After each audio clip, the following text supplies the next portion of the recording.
মুসলমান, এবার আসেন আরেক হাদিসের মধ্যে নবীজি বলেন, আল কাইয়িসু মান দানা নাফসাহু ওয়া আমিলা লিমা বাদাল মাউত। বুদ্ধিমান হলেন ওই ব্যক্তি যে নিজেকে চিনে এবং পরকালে কাজে লাগে এমন আমল করে। বুদ্ধিমানকে যে পরকালে কাজে লাগে এমন আমল করে। উদাহরণ দেই তো বুঝবেন। নবীজির হাদিসগুলো বুঝার জন্য উদাহরণ দিলে সহজে বুঝে আসে। আপনার এক ছেলে 30 লাখ টাকা খরচ করে জমিন বিক্রি করে আমেরিকা গেছে। সুবহানাল্লাহ। মানুষ আমেরিকা গেলে সুবহানাল্লাহ কয়। আপনার এক ছেলে জমিন বিক্রি করে 30 লাখ টাকা খরচ করে কোথায় গেছে? ঘটনার চক্রে আমেরিকা যাই এর একটা গার্লফ্রেন্ড হয়ে গেছে, 2-4টা বন্ধু হয়ে গেছে। এখন সে মাসে 3 লাখ টাকা কামাই করে। ওই দেশে তো $3000 কামাই করা স্বাভাবিক। তো মনে করেন সে $3000 তথা বাংলাদেশি 3 লাখ টাকা ইনকাম করে প্রতি মাসে।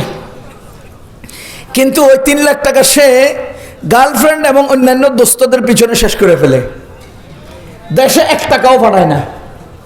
এবার আপনি বলেন খরচ করে গেল কত? জমিন কি করলো? বাবা অসুস্থ খবর নেয় না, মা অসুস্থ খবর নেয় না, বোনের বিয়ে দরকার খবর নেয় না, ভাইয়ের লেখাপড়া খবর নেয় না, প্রতিবেশী আত্মীয় স্বজন খবর নাই, খালি গার্লফ্রেন্ড লইয়া আর দোস্ত বন্ধু লইয়া আছে। এবার আপনি তাকে কি বলিবেন? 3 লাখ টাকা মাসে কামাই, 3 লাখ টাকা আমেরিকায় খরচ করি। খুব বুদ্ধিমান না গাধার ঘরের গাধা? কেন?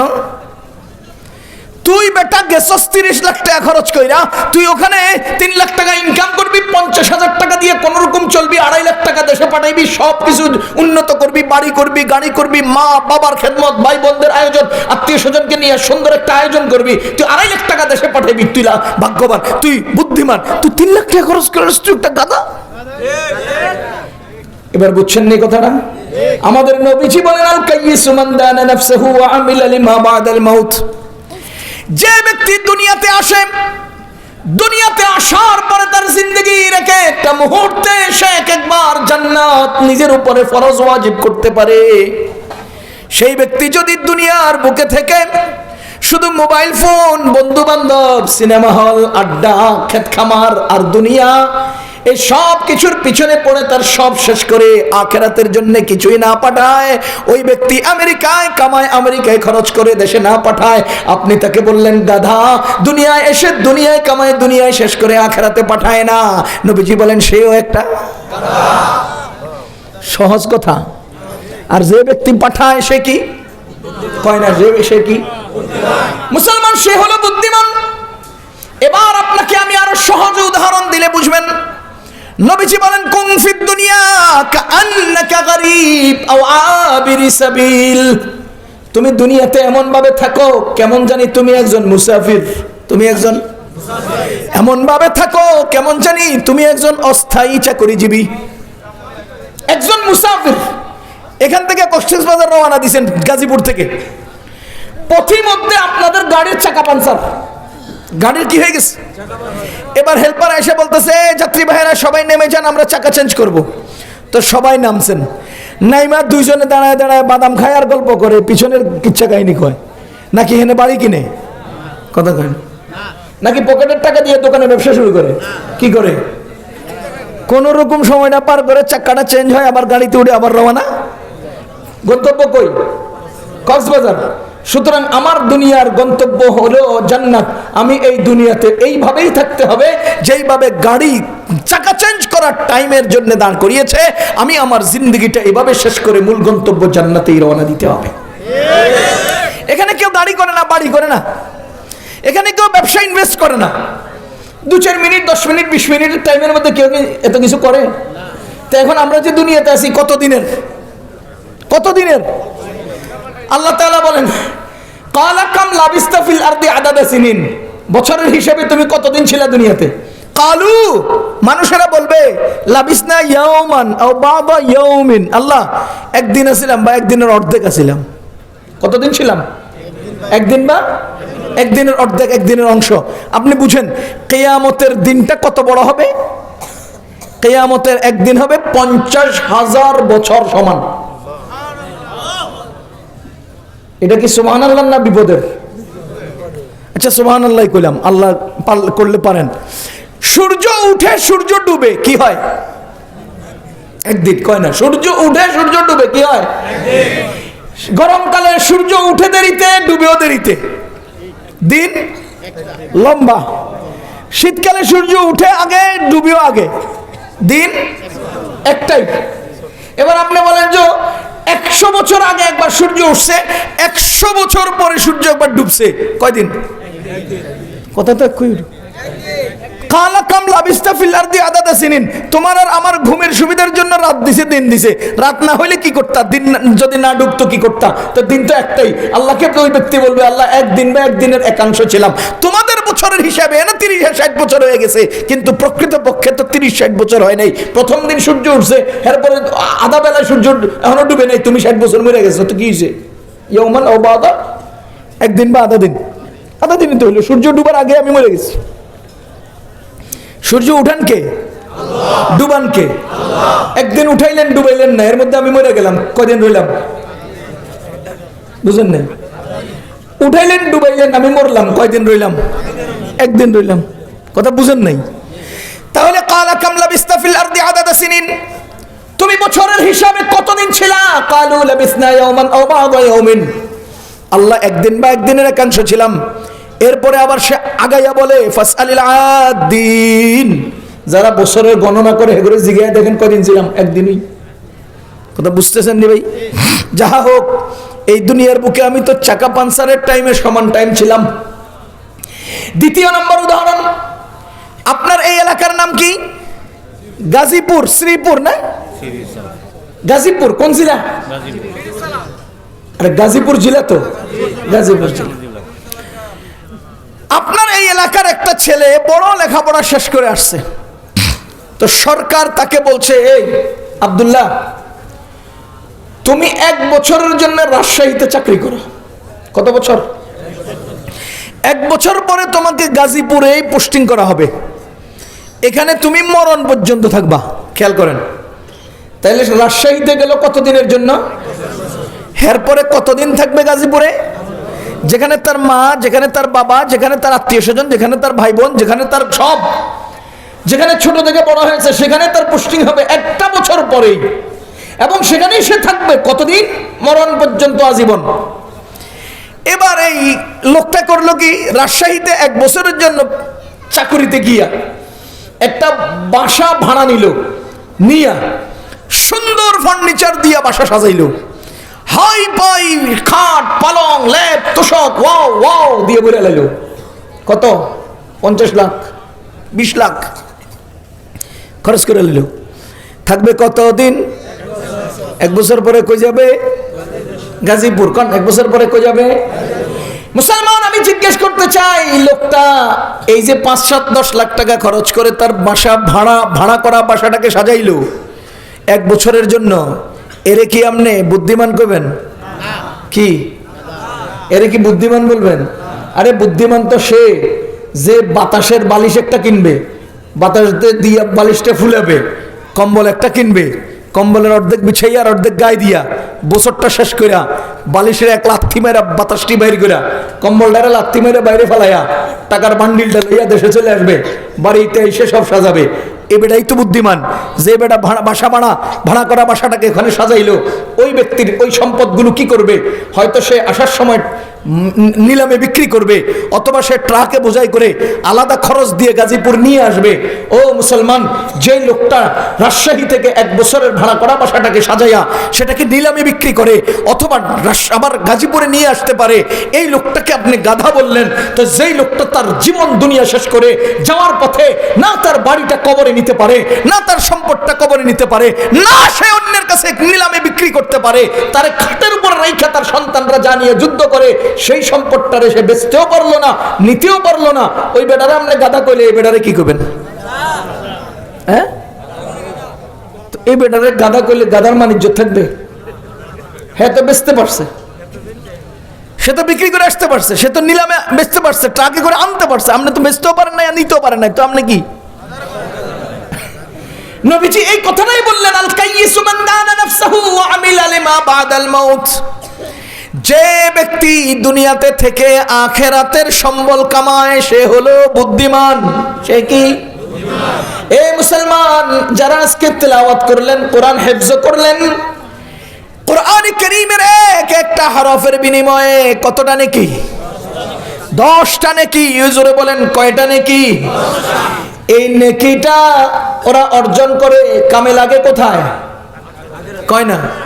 দুনিয়াতে না আখেরাতে? তাহলে প্রতিটি হরফের নেকি যা আখেরাতে কাজে লাগবে, নবীজি তাদেরকেই বুদ্ধিমান বলেছেন। সুতরাং আপনার চোখে বুদ্ধিমান হই আর না হই, আমাদের নবীজির দৃষ্টিতে আমরাই জগতের সেরা বুদ্ধিমান। আপনার চোখে বুদ্ধিমান হই আর না হই, নবীজির দৃষ্টিতে কোরআনের হাফেজরাই সেরা বুদ্ধিমান, দিনদাররাই সেরা বুদ্ধিমান।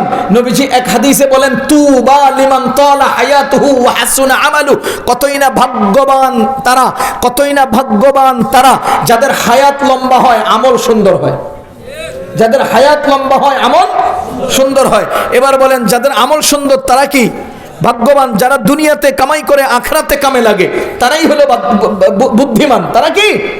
এবার আপনারা বলেন, আপনাদের দেশের কোন আলু ব্যবসায়ীর কাছে যদি যায় বলেন যে ভাই আমি একবারের সুবহানাল্লাহর সওয়াব তোমার দেবো, 2 কেজি আলু দাও, দিবে? তার মানে বাংলাদেশের 1 টাকার নোট নিয়ে আমি যদি আমেরিকায় যাইয়া বলি যে ভাই আমার এই বাংলাদেশি কারেন্সি নেন, আপনি আমাকে একটা বিস্কিট দেন, একটা পান দেন, কি বলেন? বাংলাদেশি 500 টাকার নোট দিলে ওকে পান দিব? তার মানে বাংলাদেশি কারেন্সি, বাংলাদেশি টাকা, বাংলাদেশি এই পয়সা আমেরিকায় চলে না, বাংলাদেশি টাকা পাকিস্তানে চলে না, বাংলাদেশি টাকা সৌদি আরবে চলে না, এক দেশেরটা অন্য দেশে চলে না।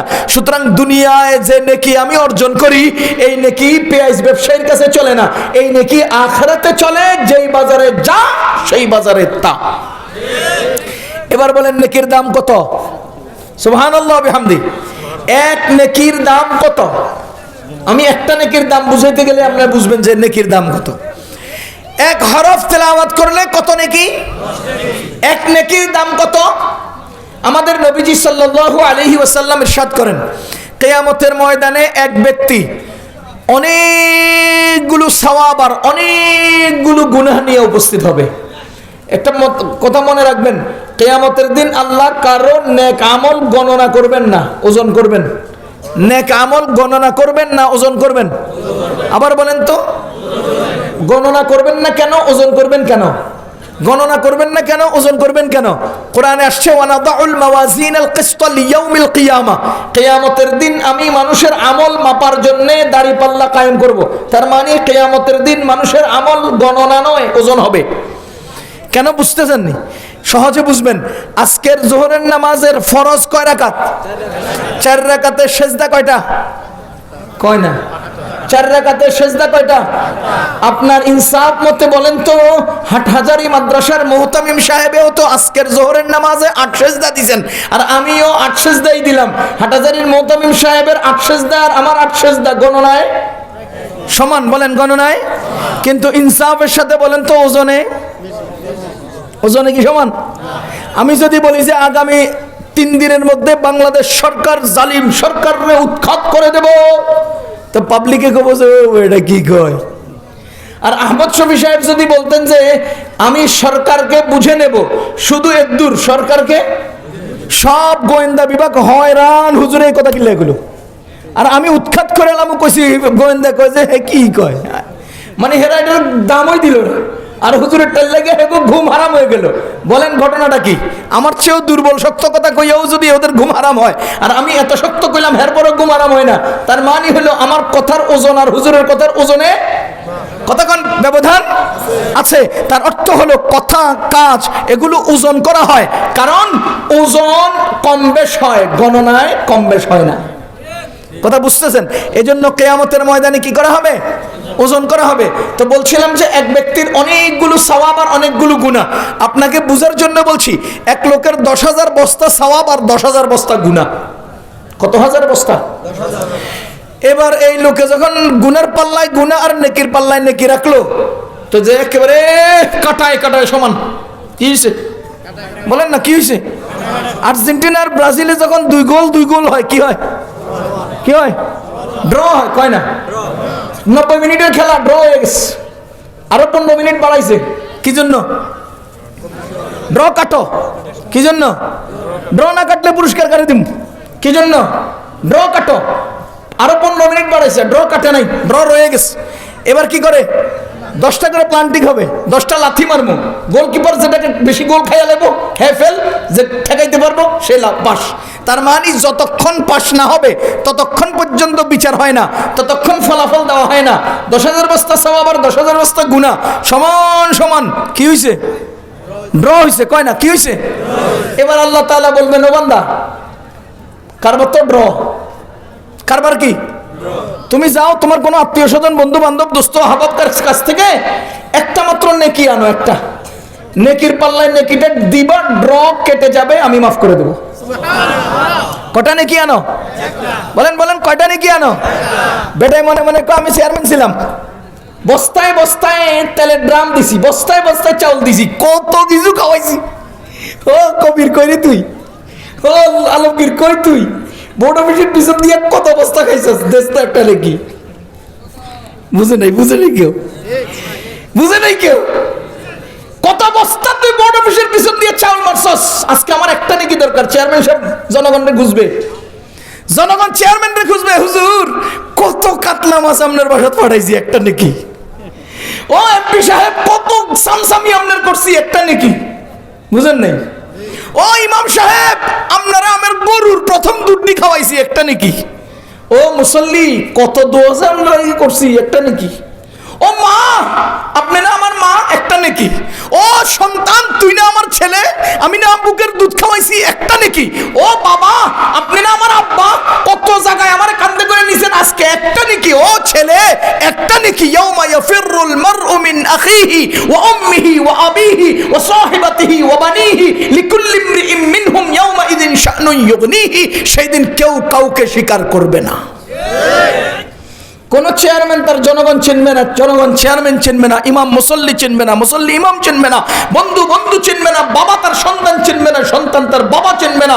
সেদিন নিজে আর নিজে, নিজে আর নিজে, নিজে আর নিজে। বলেন কত বড় আশা নিয়া কয়টা নেকির জন্য গেল? আশাটা কত বড়? নেকি দেখবো কয়টা? আপনি এটা তখন বুঝবেন যখন বৃহস্পতিবার বিকাল 4টা বাজে 50 লাখ টাকার একটা চেক নিয়ে ব্যাংকে দিছেন। ব্যাংকের একটা নির্দিষ্ট অ্যামাউন্ট জমা থাকা লাগে, তার চেয়ে কম হইলে চেক কি হয় না, গ্রহণযোগ্য হয় না। 1 টাকার অভাব, 1 টাকার জন্য 50 লাখ টাকার চেক এখন পাস হইতেছে না। বলেন তখন কেমন মনে হয়? দোস্ত তাড়াতাড়ি 1 টাকা ব্যাংকে পাঠা, এই 1 টাকা ব্যাংকে ঢুকলেই আমি 50 লাখ টাকা কি করতে পারবো, এটাকে ইস্যু করে নিয়ে আসতে পারবো। এই বেটা 1 টাকা পাঠাইতে পাঠাইতে টাইম ওভার হয়ে গেছে। শুক্রবার শনিবার রোববার ছাড়া আর হবে না। তখন বুঝেন 1 টাকার দাম কত। কথা বুঝতেছেন নি? আজকে তো 1 টাকার দাম দেন না, ওই সময় বোঝা যায় 50 লাখ টাকার চেক যখন বাইর হয় না। এবার আপনি বলেন হ্যাঁ কত বড় আশা নিয়ে কয়টা নেকির জন্য গেছে? কেউ চিনে না, কেউ চিনে না, তারে দিতে রাজি না। এখন যেই মজার একটা আনন্দের ঝিলিক তার চেহারার মধ্যে ফুটে উঠেছিল, 1000 বস্তা নেকির লগে 1000 বস্তা গুনাহ, একটা মাত্র নেকি দিলেই আমি পার হয়ে যাবো ঘোষণা আল্লাহর। তো 1 নেকি তো আমি জানতে পাই, আরে 1 নেকি যেখান থেকে মানে ঝাঁকি জালটা খালি খেয়াও দিলেই তো মাছ উঠে যাবো। এই নিয়ত করে গেছে কেউ। আশার গুড়ে বালি, কয়েকটা বাংলা বান্ধারা আছে, আশার গুড়ে বালি। বেচারায় মনে কষ্ট নিয়া পেরেশান, উদ্ভ্রান্ত, অস্থির, পাইলাম না। যখন চলে আসতেছে একটা অচেনা অজানা অপরিচিত লোক, তারে জিজ্ঞেস করে মিয়া ভাই এত পেরেশান ঘটনা কি? কত দোস্ত বন্ধুর কাছে গেলাম, আত্মীয় স্বজনের কাছে গেলাম, কেউ আমার চিনল না। আর এই চিনে না লোকটা আমার জিগায়, চিনে না লোকটা আমাকে ভাই কতজনের কাছে গেলাম কেউ দিল না, আপনার কাছে কলি কি লাগবো? কখন না চাই আমার কাছে 1000 বস্তা নেকি আছে। ঘটনার চক্রে ওজনে পাশাপাশি 1000 বস্তা গুনাহ হয়ে গেছে। এখন আল্লাহ বলছেন একটা নেকি দিয়ে যদি নেকির পাল্লাটা ভারী করতে পারি তো আল্লাহ আমারে মাফ করে দিবে। তাই নাকি? জি। কত বস্তা নেকি আছে আপনার? 1000 বস্তা। 1000 বস্তা লইয়াও আপনি আটকে গেছেন? কি কয় 1000 বস্তা নেকি নিয়েও আপনি আটকে গেছেন? আয় হায় আমার কাছে নেকি আছে একটা, আর বিপরীতে কোটি কোটি বস্তা খালি গুড়া। নেকি আছে কয়টা? বিপরীতে কোটি কোটি বস্তা শুধু কি গুনাহ। তো এক নেকি দিয়ে আমি কি করবো? যেখানে 1000 বস্তা নেকি দিয়ে কামাই না, হ্যাঁ আমার এক নেকি দিয়ে কি হবো? বুঝেন নাই? আমার যা হইব হইব, আমনে নেকিটা লইয়া যান ভাই, তো বিপদের দিনে বাচ্চা যান। সুবহানাল্লাহ জোরে কয় না? আমার যা হবে হবে, আজকের বিপদের দিনে আপনি আমার নেকিটা নিয়ে নেকির পাল্লা ভারী করে আপনি বেঁচে যান। নবীজি বলেন সেই লোকটা নেকিটা দেওয়ার সাথে সাথে ওই বেটা এতক্ষণ যে ব্যথা ছিল ব্যথা দূর হয়ে গেল, লাভ দিয়ে সে নেকিটা দৌড় দিয়ে আইনা পাল্লার উপরে দিল। বলেন আল্লাহ কি সব দেখতেছেন না? আল্লাহ কয় বান্দা তুই এই নেকি পাইলি কই? আমার আপনার এক বান্দা দিছে আমারে, আমার ওই বান্দারে ধরে নিয়ে আয়, ও আমার ওই বান্দারে ধরে নিয়ে আয়। এখন বলেন আল্লাহ সেই দিনের সমস্ত ক্ষমতার একক মালিক, আল্লাহর সামনে সবাই মাথা থাকবে নিচে। আল্লাহ যদি ডাকে, বেটার অবস্থা কি হওয়ার কথা? হ্যাঁ তো কাঁপতে কাঁপতে শেষ, সে তো শুরু করছে। আল্লাহ ডাকছেন, আসছে, কি ব্যাপার বান্দা, তুমি নেকিটা তারে দিলা? কয় আল্লাহ বেটার বলে 1000 বস্তা নেকি আছে, এরপরে মুক্তি পায় না। আমার নেকি হইলে একটা, এতগুলো গুণের সামনে এক নেকি রে ওজন করলে আমারটা যাইব কই? এর লিগে চিন্তা করলাম এই আজকে বিপদের দিন বাচ্চা যাক, আমি এটা দিয়ে দিছি। আল্লাহ তাআলা বলবেন বান্দা আজকের দিনে অন্যকে বাঁচিয়ে দেওয়ার চিন্তা আমার, তুই আমার বান্দারে বাঁচায় দিছস, তো আমি তোরেও বাঁচায় দিলাম, যা। দুইজন বিনা হিসেবে জান্নাতি, কয় নেকি দিয়া? এবার বলেন এক নেকির দাম কত? কয় না, এবার বলেন এক নেকির দাম কত? এবার বলেন কোরআনের 1 হরফে কয় নেকি? এক নেকি দিয়ে কয়জন জান্নাতে? তো 1 হরফে কয় নেকি? এক এক নেকিতে 2 জন হলে 10 নেকিতে কতজন? চোখ বুঝে আল্লাহর কুদরতের উপর ভর করে বলতে পারি কোরআনের প্রতিটি হরফ 20 জন জাহান্নামীকে জান্নাতে নেওয়ার ক্ষমতা রাখে। কোরআনের প্রতিটি হরফ 20 জন জাহান্নামীকে জান্নাতে নেওয়ার ক্ষমতা রাখে। এমন ক্ষমতা শক্তিশালী কোরআনের তেলাওয়াত আপনার সন্তানরা করে। এবার চিন্তা করেন তারা কত বড় ভাগ্যবান, তারা কত বড় বুদ্ধিমান, তারা কত দামির দামি। এজন্য ভাইও কোরআন শিখবো, কোরআন শিখাবো। বলেন কোরআন শিখবো, কোরআন শিখাবো। ভাগ্যবান হব, ভাগ্যবান বানাবো। বুদ্ধিমান হব, বুদ্ধিমান বানাবো। সেরা হব, সেরা বানাবো। বলেন ইনশাআল্লাহ। এখন স্কুল কলেজের শিক্ষার যে সিলেবাসের ধারা, গরু ছাগলেও ঘৃণা করতে শুরু করছে। কোন ধরনের পাগলামি যেমন স্কুলে শুরু হয়েছে, এরকম বড় বড় শিক্ষকরা ব্যাঙের মতো পোক করে, বড় বড় বলেন শিক্ষকরা। আরে ভাই পিচ্ছি পোলাটাই যদি করে তাও তো মানান যায়। কোন এই বুড়ে বুড়ে এটি শুরু করছে। এই বুড়েরা এটি কি লেগে করে জানেননি? নবীজি বলেছেন ইযা ফাতাকাল হায়া ফাফআল মা শি'তা, যখন তোমার লজ্জা নামক জিনিসটা দূর হয়ে যায় তখন তুমি যা ইচ্ছা তা করো। এবার তুমি ব্যাঙ হইবা না গরু হইবা না ছাগল হইবা না গাধা হইবা না উট হইবা, এটা তোমার ইচ্ছা। তোমার ভেতরে লজ্জা না থাকলে তুমি যা মন চাও তা হতে পারো। আজকে স্কুল কলেজ থেকে আমার মনে হয় শিক্ষকরা প্রাতিষ্ঠানিকভাবে নির্লজ্জ বানাচ্ছে আমার সন্তানদেরকে। তা না হলে স্কুলে নিজেকে চেনো এই কথার ভিত্তিতে একটা ছেলে একটা মেয়ে সম্পর্কে খবর নেওয়ার কি অর্থ? আমরা মালাবুদ্দা নামক কিতাবে গোসল ফরজ হওয়ার মাসালা পড়তে অস্থির হয়ে গেছি। আমরা মালাবুদ্দা নামক কিতাবে গোসল ফরজ হওয়ার 3 ফরজ, গোসলের 3 ফরজ, এই 3 ফরজ পড়তে সময় আমরা পেরেশান হয়ে যাই, কেমনে এটা মুখ উচ্চারণ করবো, কিভাবে উস্তাদ এই ছাত্রদেরকে বলবে, হয়রান হয়ে যায়। আর স্কুল কলেজে নিজেকে চেনো, একটা মেয়ের কয়দিনে মাসিক হয়, একটা ছেলে কয়দিনে বালেগ হয়, একটা ছেলে মেয়ের সাথে কি বন্ধুত্ব কেমনে করতে হয়, এই গাধার ঘরের গাধারা স্কুলে প্রাতিষ্ঠানিকভাবে শিখাইতে হয়। আপনারা এনে বিয়ে করছেন না? কয় না? কোনদিন আজ পর্যন্ত বিবাহের আগে বাসর রাত্রে বউর লগে কি করতে হইব, পরবর্তী জিন্দেগিতে বিবির সাথে কি করতে হইব স্কুলে শিখাইছে? আজ পর্যন্ত আপনাদের কোন গরু বাচ্চা জন্ম নেওয়ার সাথে সাথে গরুর ওলান থেকে দুধ খাইতে হয় কোন গরুরে শিখানো লাগছে? তো তুই বেটা গরুর বাচ্চা কিনা, গরুর বাচ্চারাও তো শিখানো লাগে নাই, তোরে শিখিতে হইব। ছাগলের বাচ্চারাও তো তার মায়ের দুধের ওলান খাওয়া চিনতে শেখানো লাগে না, তোরে শিখাইতে হবো কেন? হাজার হাজার ছেলেরা বিদেশ যাইয়া খাবার পাকানোর জন্য আলুর ভর্তা, ডাল, ডিমবাজি সব শিখে ফেলছে। যেদিন যার যেটা প্রয়োজন সে সেদিন সেটা করবে। পড়ালেখা তুই ডিমবাজি আর আলুর ভর্তা বানানো শিখাইতে হবো কেন? কথা বুঝতেছেন না? এটাও কি শিখার লাগে? মুরগি ডিমের থেকে বাচ্চা ফুটার পরে কেমনে আদার খাইতে হয় এটা কি শিখায়? তো তুই তো মানুষ বেটা, তুই তো মানুষ। আরে বেটা তুই তো মানুষ, বেটা তুই তো মানুষ। গরুরও তো শিকার লাগে না, হাঁসের শিকার লাগে না, মুরগিরই শিকার লাগে না, তোর শিকার লাগে কেন? ছাগলামির একটা লাইন আছে, একটা লিমিট আছে, একটা পরিমাণ আছে। পরিমাণ ছাড়াই শুরু করছে ছাগলামি আমাদের স্কুল কলেজে। এজন্য মুসলমান ওই সবগুলো বাদ দিয়া যদি পারেন সন্তানরে কোরআন শিখান, আর না পারলে অন্তত ওই সিলেবাস পড়াইয়া অমানুষ বানায়েন না। একদম মূর্খ থাকুক, একদম মূর্খ থাকুক। গার্মেন্টসে চাকরি করে সে কাজ করবে, গার্মেন্টসে চাকরি করে সে কামাই করবে, গার্মেন্টসে চাকরি করে সে তার পেট চালাবে, এরপরও অমানুষ হবে না। পারলে মানুষ বানান, ভাগ্যবান বানান, কোরআন শিখান। আর না পারলে ওই সব বাদ দিয়া অন্তত মূর্খ রাখেন। মূর্খ তো থাকবে না, এখন তো জামানা উন্নত। নিজে মেহনত করেন, কোনো প্রকারের কোনো রকমে অন্তত নুরানি মাদ্রাসায় তাকে প্রাথমিক জ্ঞানটা দিয়ে দেন, হালাল হারাম বুঝিয়ে দেন, পাক না পাকে শিখিয়ে দেন। আরে বৈধ অবৈধর মাসালাগুলো শিখান, ওযু করার তরিকা শিখিয়ে দেন, 2 রাকাত নামাজে 60টি মাসালা শিখিয়ে দেন। ইনশাআল্লাহ সে যত দূর যাবে ঈমান হারা হবে না, আমল হারা হবে না। আল্লাহ আমাদেরকে বুঝার তৌফিক দান করুন। আল্লাহ দুনিয়ার সমস্ত ফিতনা ফাসাদ থেকে এই জাতির হেফাজত করুন। বাংলাদেশটাকে এমন ভাবে ঘিরে রেখেছে ফিতনা, জানেন? প্রতিটি অলিতে গলিতে বাংলাদেশি ফিতনা। বাংলাদেশে আপনি দেখেন, আমি 2-3টা উদাহরণ দিলে বুঝবেন। মানুষকে পঙ্গু করার জন্য 2 কাজ করো। মানুষকে পঙ্গু করার জন্য কয় কাজ করো? 1 নাম্বার মূর্খ বানায় রাখো, 2 নম্বর আকামের দোকানদারিতে লাগাই দাও। বুঝেন নাই? পেঁয়াজের দাম কত আজকে? 250। এখানে মোবাইলের জিনিসপত্র বিক্রি করেন এমন কেউ আছেন? আচ্ছা, মোবাইলের সরঞ্জাম কিনেন এমন কেউ আছেন? মেমোরি কার্ডের দাম কত? একটা মেমোরি কার্ডের দাম কত?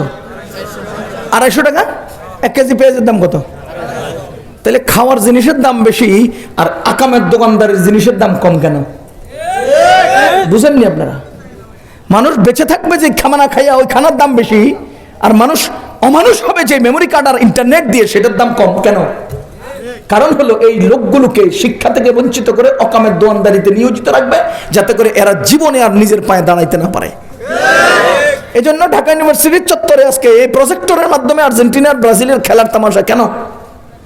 কি কাম, কি দরকার?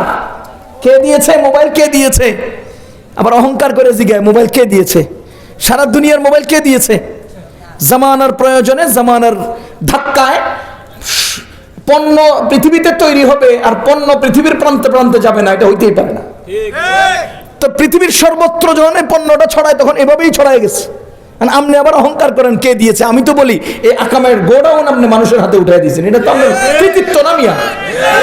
এটা তো কৃতিত্ব না মিয়া?